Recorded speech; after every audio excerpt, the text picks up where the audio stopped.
사도신경으로 우리의 신앙을 고백하겠습니다. 전능하사 천지를 만드신 하나님 아버지를 내가 믿사오며 그 외아들 우리 주 예수 그리스도를 믿사오니 이는 성령으로 잉태하사 동정녀 마리아에게 나시고 빌라도에게 고난을 받으사 십자가에 못 박혀 죽으시고 장사한 지 사흘 만에 죽은 자 가운데서 다시 살아나시며 하늘에 오르사 전능하신 하나님 우편에 앉아 계시다가 저리로서 산자와 죽은 자를 심판하러 오시리라. 성령을 믿사오며 거룩한 공예와 성도가 서로 교통하는 것과 죄를 사하여 주시는 것과 몸이 다시 사는 것과 영원히 사는 것을 믿사옵나이다.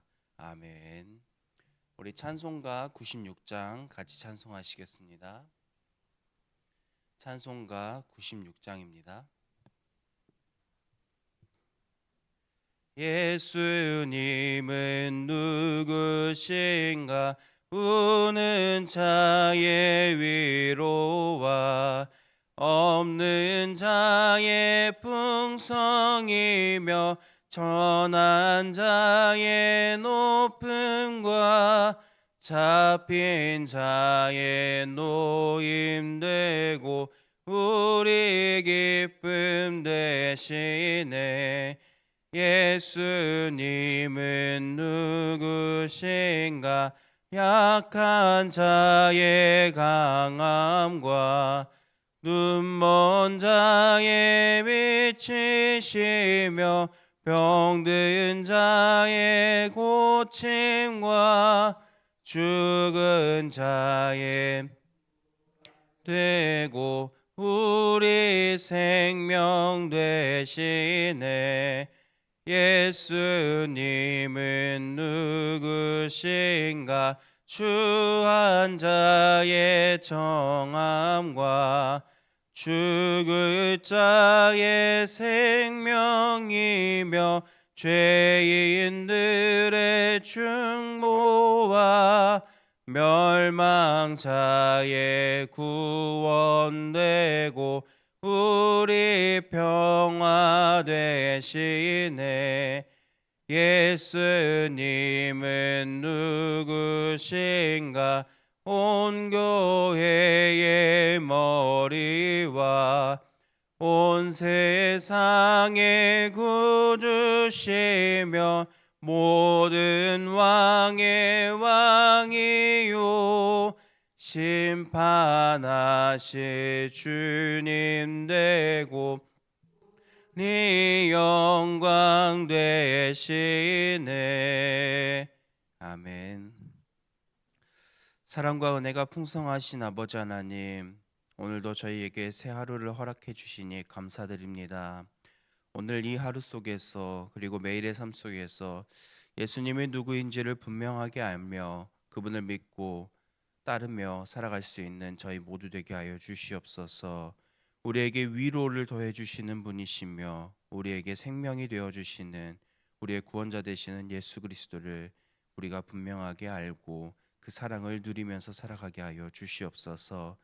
그로 말미암아서 우리의 삶을 통해 복음을 자랑하고 복음을 살아가며 나를 통해 다른 사람들에게 복음의 통로가 되며 복음을 전하는 사명을 잘 감당하는 복된 성도로 살아가게 하여 주시옵소서. 거룩하신 예수님의 이름으로 기도합니다. 아멘. 하나님의 말씀 요한복음 11장 38절에서부터 46절 말씀입니다. 신약성경 166면에 있습니다. 요한복음 11장 38절에서부터 46절 말씀입니다. 우리 한 절씩 교독하겠습니다. 이에 예수께서 다시 속으로 비통히 여기시며 무덤에 가시니 무덤이 굴이라 돌로 막았거늘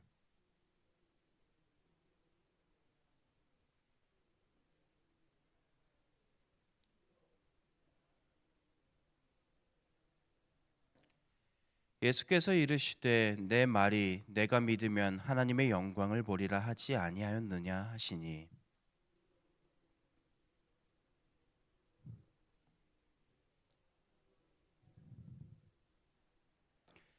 항상 내 말을 들으시는 줄을 내가 알았나이다. 그러나 이 말씀 하옵는 것은 둘러선 무리를 위함이니 곧 아버지께서 나를 보내신 것을 그들로 믿게 하려 함이니이다.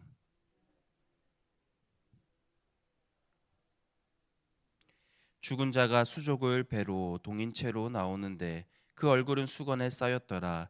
예수께서 이르시되 풀어 놓아 다니게 하라 하시니라. 하신 이를 본 많은 유대인이 그를 믿어. 함께 읽겠습니다. 그 중에 어떤 자는 바리새인들에게 가서 예수께서 하신 일을 알리니라. 아멘. 오늘 본문은 우리가 너무나도 잘 아는 내용입니다. 나사로는 죽었고 예수님은 나사로 무덤 앞에 지금 서 계십니다. 사랑하는 사람을 잃은 슬픔이 그 현장에서는 가득했었습니다. 마리아와 온 함께 모든 사람들도 울고 있었고 무덤은 큰 돌로 막혀 있었습니다. 나사로는 이미 죽은 지 사흘이 지난 상태였습니다. 사람들의 생각 속에서 이미 그의 삶은 끝났고 모든 것이 끝난 것만 같은 상황이었습니다. 그런데 그때 예수님께서 명령하십니다. 돌을 옮겨 놓으라. 무덤을 막고 있었던 돌을 치우라는 말씀입니다. 그런데 이 사람들의 생각으로는 쉽게 받아들여지지 어려운 말씀이었습니다. 그래서 마르다는 예수님께 이렇게 말합니다. 주님, 벌써 냄새가 납니다. 죽은 지 나흘이 되었습니다. 마르다의 이러한 말은 매우 현실적인 반응입니다. 이미 죽은 지 오래된 사람을 다시 살린다는 것은 상상하기 어려운 일이기 때문입니다. 그럼에도 사람들은 예수님의 말씀을 따라서 무덤의 돌을 옮겼습니다. 그리고 예수님은 하늘을 향해 기도하셨습니다. 하나님을 향해 기도하셨습니다. 예수님의 기도는 간단하지만 매우 중요한 의미가 있었습니다. 먼저 하나님 아버지께 감사하는 기도를 하셨었고, 그리고 하나님께서 항상 자기의 기도를 들으신다는 것을 알고 있었기 때문입니다. 그리고 그 자리에서 있는 사람들이 하나님께서 예수님을 보내셨다는 그 사실을 믿을 수 있도록 하나님께 기도를 했습니다. 예수님은 이 기도를 마치시고 난 이후에 큰 소리로 외치셨습니다. 나사로야 나오라. 죽은 사람의 이름을 부르며 나오라고 말씀하셨습니다.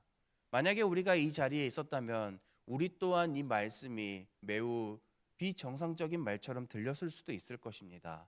보통 죽은 사람을 나오라고 해서 그 사람이 나올 수 있는 확률은 매우 희박하기 때문입니다. 그런데 예수님께서 그 죽은 나사로를 부르셨을 때 놀라운 일이 일어났습니다. 죽었던 나사로가 무덤에서 걸어 나왔습니다. 오늘 본문을 보면 44절을 보면 이렇게 표현합니다. 죽은 자가 수족을 배로 동인채로 나오는데 그 얼굴은 수건에 쌓였더라. 그가 누워 있었던 그 몸 그 상태로 예수님이 나오라고 했을 때 그는 다시 살아나서 그들 앞에 나왔습니다. 그는 분명히 살아 있었습니다. 예수님의 그 말씀 한마디가 죽음을 넘어 생명을 일으킨 것입니다. 오늘 이 말씀은 특별히 이 요한복음에서 이 사건은 매우 중요한 표적입니다. 예수님이 누구신지를 보여주는 마지막 표적입니다.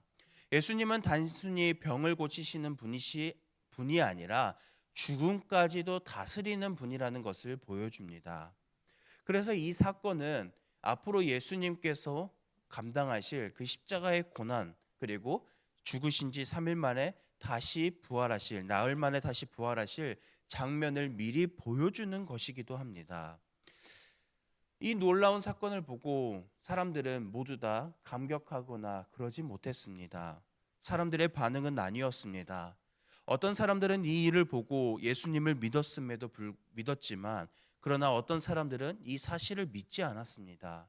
오히려 그 일을 보고도 바리새인들, 당시의 지도자들에게 가서 예수님에게 적대감을 갖고 있는 그 사람들에게 가서 이 일을 일렀습니다. 같은 장면을 보고도 어떤 사람은 믿고 어떤 사람은 믿지 않았습니다. 같은 일을 보고 믿음의 반응은 달랐습니다. 믿음이라는 것은 기적을 보는 데서 나올 수 없다라는 것을 오늘 말씀을 통해서 우리는 생각할 수 있습니다. 믿음이라는 것은 우리가 받아들이는 것도 중요하지만 예수님이 어떤 분이신지를 아는 데서부터 시작해야 합니다. 나사로를 무덤에서 불러내신 예수님은 단순하게 놀라운 일을 행하시는 병든 사람을 고치시고 귀신을 쫓아내시며 이처럼 놀라운 일을 행하시는 분만이 아니라 죽음까지도 다스리신 참 생명이신 예수 그리스도이십니다. 요한복음은 이 사건을 통해 우리에게 그 사실을 보여주고 있습니다. 예수님은 단순히 나의 문제를 해결해 주시는 분이 아니십니다. 우리의 삶을 붙들고 계신 참된 생명의 주인이십니다. 그래서 우리는 어떤 상황에서도 예수님을 바라보고 무너져도 다시 예수님을 찾을 수 있는 용기가 생길 수 있습니다.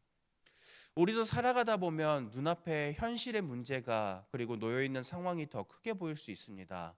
그래서 마르다와 같이 현실적인 말로 예수님의 일하심 앞에서 반응할 때가 있을 것입니다. 이미 늦었다라고 말하고 싶어질 때도 있을 것입니다. 그러나 예수님은 사람들이 끝이라고 생각하는 그 무덤 앞에서도 생명의 말씀을 선포하셨고 그 생명의 말씀은 죽은 나사로를 살리게 하셨습니다. 사람들에게는 끝이었지만 예수님에게는 끝이 아니었습니다. 무덤 앞에 서 계신 예수님은 오늘도 우리와 함께 하십니다. 우리의 생각과 현실을 넘어 생명을 이루시는 분이 바로 예수 그리스도이십니다. 우리의 삶 가운데에 어려운 부분들이 많고 또 다양한 상황으로 인해서 우리가 낙심하고 힘들며 살아갈 때도 너무나도 많을 것입니다. 오늘 말씀이 우리 귀한 성도님들의 삶 가운데에 힘이 되길 간절히 소망합니다. 예수님은 우리가 끝났다고 생각하는 그 상황에 있을지라도 우리의 삶 가운데에 친히 찾아와 주셔서 그분의 능력으로 우리의 상황을 이기도록 도와주시는 분이십니다. 그 예수님의 능력을 의지하면서 모두 끝났다라고 생각하기보다 그 가운데 주님께서 일하실 것을 기대하는 마음으로 살아가시는 우리 모두가 되길 간절히 소망합니다. 바라기는 오늘 하루도 이 말씀을 기억하면서 우리의 삶 가운데 계신 생명의 주님을 믿고 그분을 신뢰하며 살아가는 저희 모두가 되길 간절히 소망합니다. 들은 말씀을 기억하면서 우리 먼저 두 가정을 위해서 기도하겠습니다. 모용숙 권사님의 가정을 위해서 기도하겠습니다. 아들 가정 믿음이 회복될 수 있도록, 또한 자녀들 경제에 어려움이 없을 수 있도록, 아들, 딸, 손주 건강할 수 있도록. 이어서 곽영혜 집사님의 가정을 위해서 기도하겠습니다. 가족들 건강할 수 있도록, 감사하며 기도하는 삶을 살아갈 수 있도록, 믿음 생활을 잘 할 수 있도록. 이어서 우리 들은 말씀을 기억하면서 불가능을 가능케 하시는 예수님을 우리의 삶 가운데도 함께 하시며 우리의 삶을 인도하여 주시는 분을 신뢰하며 나아갈 수 있도록, 이어서 속한 목장 식구와 또 교회 환우분들을 위해서 그리고 개인의 기도 제목으로 우리 함께 기도하며 나아가겠습니다. 기도하겠습니다.